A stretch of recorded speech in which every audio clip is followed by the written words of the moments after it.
નમસ્કાર દોસ્તો, વિડીયોમાં ફરી એક વખત તમારું સ્વાગત કરું છું।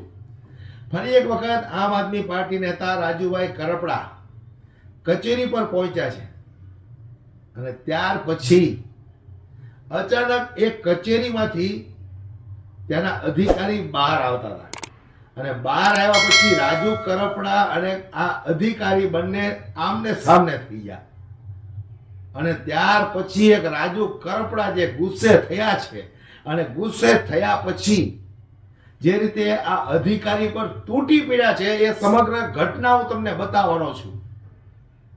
પણ વાત શું છે તો જે રીતે કમોસમી વરસાદ પડ્યો હતો એ કમોસમી વરસાદની અંદર ખેડૂતોના પાક ધોવાયા, જમીનો ધોવાઈ અને સરકારે મોટા મોટા બણગાઓ ફૂંક્યા હતા કે અમે સર્વે કરીશું અને દરેક ખેડૂતને 40-50 હજાર સુધીની અમે મદદ પણ કરીશું।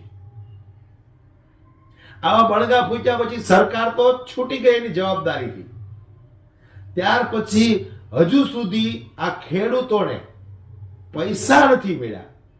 વિચાર કરો તમે, આજે પણ આ ભારતીય જનતા પાર્ટીની એ જ આદત છે, લોકોને મૂર્ખ બનાવવા, લોકો સમક્ષ આવી અને નવી નવી જાહેરાતો કરવી, જનતાને ઉલ્લુ બનાવવા આ ભારતીય જનતા પાર્ટીની જૂની આદત છે। હજી એમાં કોઈ જાતનો સુધારો નથી થયો।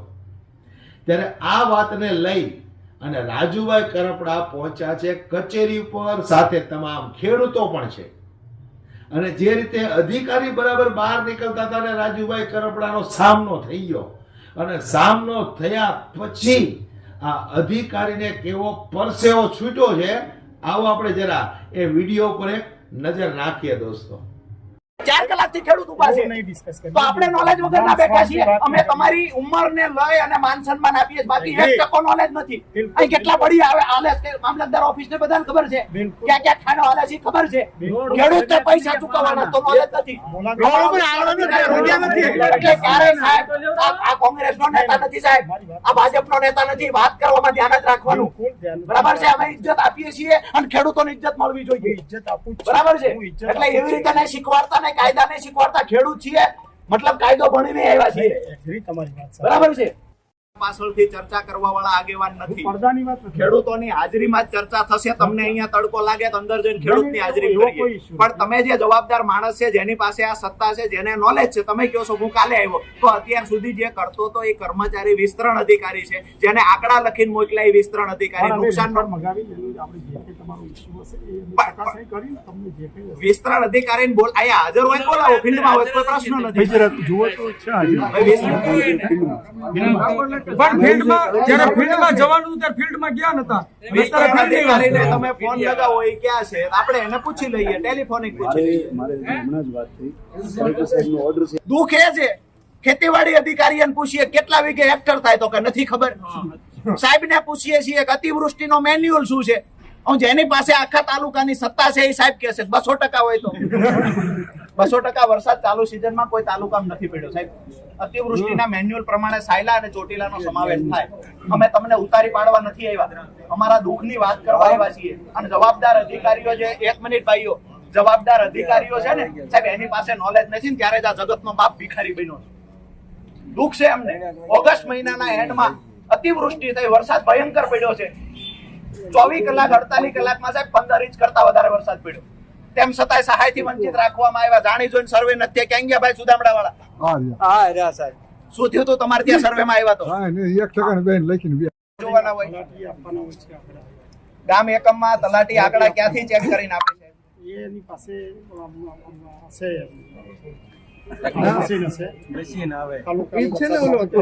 ઓકે હવે સાહેબે કીધું તલાટી આંકડા આપે, હું ડંકાની ચોટ પર કહું, સાયલા તાલુકાના એક પણ ગામમાં વરસાદ માપક યંત્ર જો પંચાયતમાં ચાલુ હાલતમાં હોય તો હું રાજનીતિ તપાસ કરી કે વરસાદ માપક યંત્ર છે નથી, વરસાદ માપક યંત્ર નથી, તમને કોણ આંકડા આપે? ખોટા ખાબોચિયા જોઈ મબમ બધું સાયલા તાલુકો આખો અઠે. હવે તમે મહેરબાની કરીને ઉંમરમાં ખૂબ મોટા છો, અમારે તમારું અપમાન નથી કરવું સાહેબ, અમારે તમારી બેઇજ્જતી થાય એવું નથી કરવું, નોલેજ છે કે નથી પણ જે કાંઈ હશે એ કમસે કમ ખેડૂતની સહાય મુદ્દે તમે નોલેજ રાખવા વિનંતી કરીએ છીએ. અતિવૃષ્ટિનો મેન્યુઅલ હવે વાંચી લેજો, 200% મગજમાં જ કાઢ નાખજો. ગામ એકમની વાત છે, ગામની અંદર વરસાદ માપક યંત્ર નથી એને ચાલુ કરાવજો, બરાબર છે. અને આપની સાથે જે કોઈ સ્ટાફમાં રહેતા હોય, ખાસ કરીને વિસ્તરણ અધિકારી જેને આ ગોલમાલ કરી છે સાહેબ, વિસ્તરણ અધિકારીની જવાબદારી હતી કે દરેક ખેડૂતના ખેતર સુધી જવું. ભાઈ તમારા કોઈના ખેતર સુધી આવ્યા છે? કોઈ આવ્યું જ નથી. વિસ્તરણ અધિકારી એટલો બધો મિનિસ્ટર છે સાહેબ, સચિવ છે કે વિસ્તરણ અધિકારી મન ફાવે એવા વ્યવહાર કરશે? ધારાસભ્યને ઘરે જઈને પૂછવાનું કે ક્યાં ક્યાં સહાય ચૂકવવાની ક્યાં નહીં ચૂકવવાની. સાહેબ પીડા છે, અમથા નથી બોલતા, વેદના છે અમને. અને સરકાર પાસે વારંવાર કહીએ છીએ કે પૈસા અમને ખેડૂતોને ચૂકવો, તો કે પૈસા નથી. ટેકાના ભાવે મગફળી ખરીદે તો કે બારદાન નથી. સાહેબ અહીંયા એક ખેડૂતના દીકરા તમે પણ છો, અમારા ખેડૂત આમ પણ દેવાદાર છે સાહેબ. દિવસે દિવસે દેવાદાર ખેડૂત બનતા જાય છે. જેનું દેવું 64,000 કરોડ 2014 હતું, એ આજે ખેડૂતનું 1,41,000 કરોડ દેવું થયું છે. મતલબ આપણા ખેડૂતનું દેવું ડબલ થઈ ગયું છે. તેમ છતાંય સરકાર કહે છે વારંવાર કે અમારી પાસે પૈસા નથી. તો આજે અમારા ખેડૂતો બધા 10-20 રૂપિયા ઉઘરાવીના જોડી કરીને આવ્યા છે. આ તમે સરકારને આપી દેજો અમારા વચ્ચે. તમે કયો એટલે ભાઈ બે ભાઈઓ ગણી લ્યો એટલે એમાં બીજું કઈ ન થાય. જાણ્યું છે કે ભાઈ અતિવૃષ્ટિની સહાય કેમ ઓગસ્ટ મહિનામાં ન ચૂકવાની, તો જાણવા મળ્યું કે પૈસા નથી. બારદાન કેમ નથી લીધા, તો જાણવા મળ્યું કે ત્યાં કોઓપરેટ કંપનીઓ નાફેડ હોય તો ભલે, દુષ્કો માર્શલ હશે તો ભલે, જ્યાં જ્યાં મોડું થયું છે ખેડૂતો દ્વારા જાણવા મળ્યું બારદાન નથી. મતલબ ક્યાંક ને ક્યાંક પૈસાની અછત છે. આપણે અહીંયા પીવાનું સિંચાઈના પાણીની લાઈનો નખાતી નથી, તો એમાં જાણવા મળ્યું કે ક્યાંક ને ક્યાંક પૈસા નથી. તો આજે આપણા ખેડૂત ભલે દેવાદાર છે, પણ આપણા ખેડૂતોએ ઘડીક વારમાં અહીંયા 1,501 રૂપિયો ભેગો કર્યો છે. અમે ઓગસ્ટ મહિનાની સહાય ચૂકવવામાં સરકારને જો પૈસાની જરૂર હોય તો અમારા ખેડૂતો, સાયલા તાલુકાના ખેડૂતો 1,501 રૂપિયો સરકારને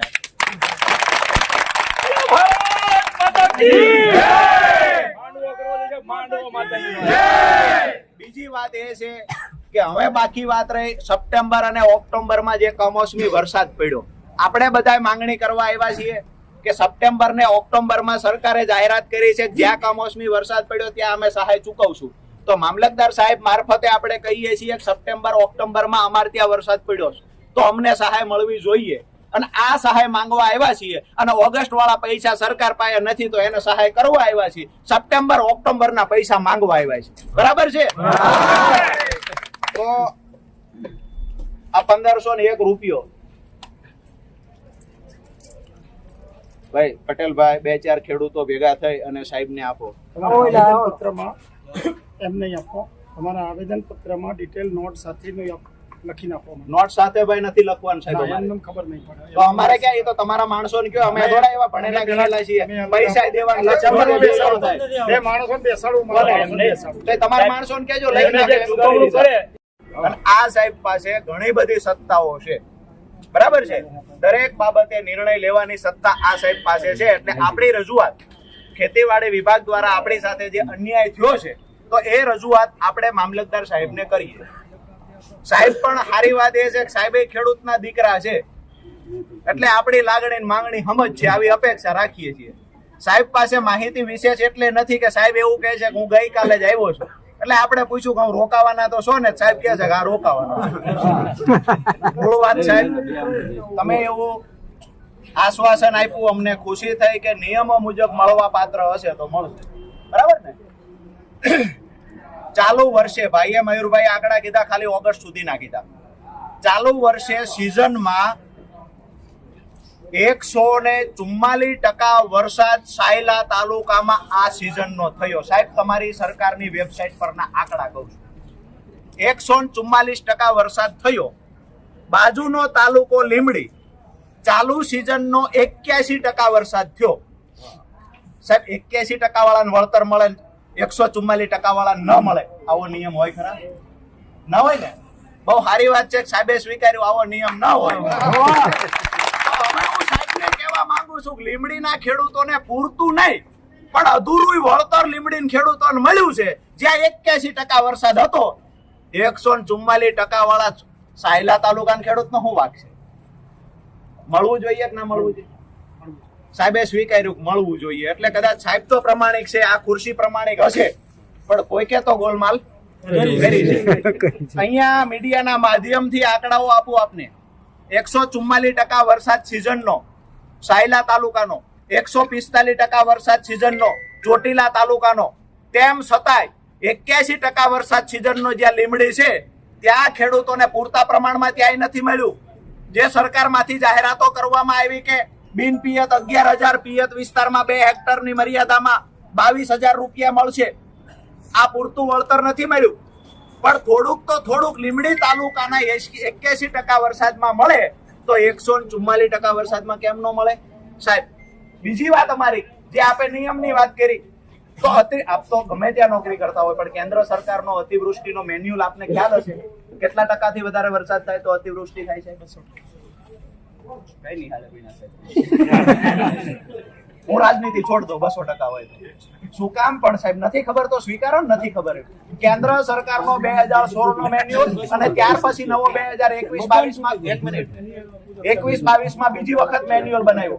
બંને જગ્યાએ જ્યારે પ્રધાનમંત્રી ફસલ બીમા યોજના હતી ત્યારે પણ અને મુખ્યમંત્રી કિસાન સહાય યોજનામાં પણ કેન્દ્ર સરકારનો મેન્યુઅલ એડ કર્યો છે. બંને જગ્યાએ 120% કરતા વધારે વરસાદ જો સિઝનનો થાય તો એને અતિવૃષ્ટિના મેન્યુઅલ પ્રમાણે ગણી અને ખેડૂતને સહાય ચૂકવવી જોઈએ. આ કેન્દ્ર સરકારની ગાઈડલાઈન છે. ચાલુ સિઝને સાયલા તાલુકામાં સિઝનનો 144% કરતા વધારે વરસાદ પડ્યો. સપ્ટેમ્બર અને ઓક્ટોબર મહિનામાં કમોસમી વરસાદ પણ પડ્યો. સાયલા તાલુકાના ખેડૂતોનો સદંતર પાક નિષ્ફળ ગયો છે. આ સમયે ખરેખર સાયલા તાલુકાના ખેડૂતોને સહાય મળવી જોઈએ, પરંતુ સાયલા તાલુકાના ખેડૂતોને જાણી જોઈ અને સહાયથી વંચિત રાખવામાં આવ્યા હોય આવું અમને દેખાય છે. ખરેખર બાજુનો તાલુકો લીમડી તાલુકો છે, જ્યાં સિઝનનો માત્ર 81% વરસાદ પડ્યો છે. તેમ છતાંય લીમડી તાલુકાના ખેડૂતોને પૂરતા પ્રમાણમાં ત્યાં પણ નથી મળી, પણ અપૂરતી સહાય લીમડી તાલુકામાં મળી. અને જ્યાં 144% વરસાદ છે ત્યાં ખેડૂતોને સહાયથી વંચિત રાખવામાં આવ્યા. ત્યારે આજે મોટી સંખ્યામાં ખેડૂત આગેવાનો સાથે સાયલા તાલુકાના ખેડૂતો આજે આ ન્યાય યાત્રામાં જોડાયેલા અને મામલતદાર સાહેબને રજૂઆત કરેલી. ભૂતકાળમાં જ્યારે પણ ખેડૂતો સહાયની માંગણી લઈને ગયા છે ત્યારે અધિકારીઓ પાસે જવાબ મળે છે કે અમારી પાસે પૈસા નથી.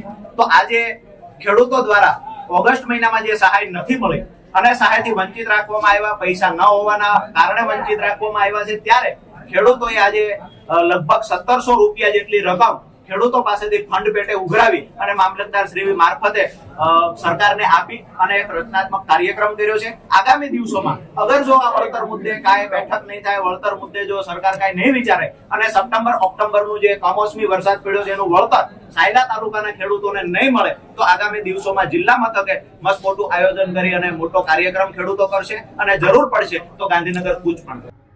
તો હાલ તમારું શું કહેવું છે કે ખેડૂતોને એમનો હકનો જે રૂપિયો છે એ મળવો જોઈએ કે ન મળવો જોઈએ? મને કોમેન્ટ બોક્સમાં જરૂરથી જણાવજો. અને આ સરકાર વિશે તમારું શું કહેવું છે કે જે રીતે જાહેરાતો કરીને પોતાની જવાબદારીથી છૂટી જાય છે, ત્યાર પછી અમને ખબર છે કે અમારા શાસનમાં આ તમામ અધિકારીઓ ચોરના પેટના છે. ખેડૂતોને જે કંઈ પોતાના હકનું આપવાનું હોય એ આપવું હોય એટલે આ લોકોના પેટમાં તેલ રેડાય છે, પેટમાં દુખાવો પડે છે. ત્યારે આવા રાજુ કરપડા જેવા નેતાઓને, આ સરકારી બાબુઓને આડે હાથ લેવા પડે છે. આ વિડીયો જોયો, તમને શું લાગ્યું દોસ્તો? મને કોમેન્ટ બોક્સમાં કોમેન્ટ કરીને જરૂર જણાવજો. અને વિડીયોને વધુમાં વધુ શેર કરી અને પસંદ આવ્યો હોય તો લાઈક કરવાનું ભૂલશો નહીં. જય જવાન, જય કિસાન.